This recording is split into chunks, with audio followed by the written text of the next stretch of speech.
اگر کسی روزہ دار کو روزے کی وجہ سے اتنی سخت پیاس لگی کہ اس کی جان کو خطرہ ہو گیا، یعنی وہ مر جائے گا اس پیاس سے،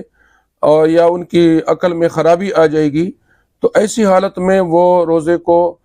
پانی پی سکتا ہے، روزے کو توڑ سکتا ہے، اور ان پر ایک دن کا قضا ہوگا، کفارہ لازم نہیں۔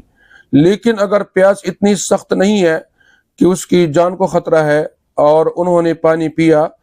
تو اس حالت میں اس پر کفارہ اور قضا دونوں لازم ہے۔ لیکن اگر کسی نے بغیر کسی مجبوری کے اتنا زیادہ کام کیا کہ اس کو پیاس لگی اور اس پیاس کی وجہ سے اس کی جان کو خطرہ ہو گیا کہ یہ مر جائے گا، اور انہوں نے اس پیاس کی وجہ سے روزہ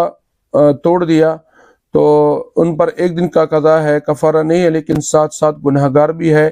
کہ کیوں انہوں نے اتنا زیادہ کام کیا جس کی وجہ سے اس کو سخت پیاس لگی۔ یو روزہ دار دی هغه د روزې د وجې نه دته سخته تنده ولګېدله او د تږی شو، دومره تږی چې د هغه زندګۍ ته خطره شو، یعنې دا مړ شي د دې تندې نه، او یا بیا عقل کې خرابي راشي، نو دی اوبه څښلی شي، روزه ماتولی شي، او ورسره د باندې صرف د یو ورځې قضا دی، کفاره پرې نشته. خو که چېرته دومره سخته تنده ورته نه وه چې دی به د تندې نه مړ شي،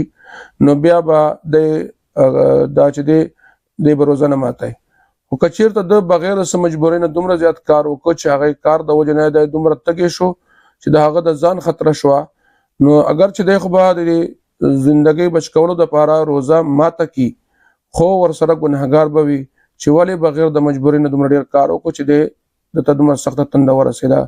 والله تعالی اعلم.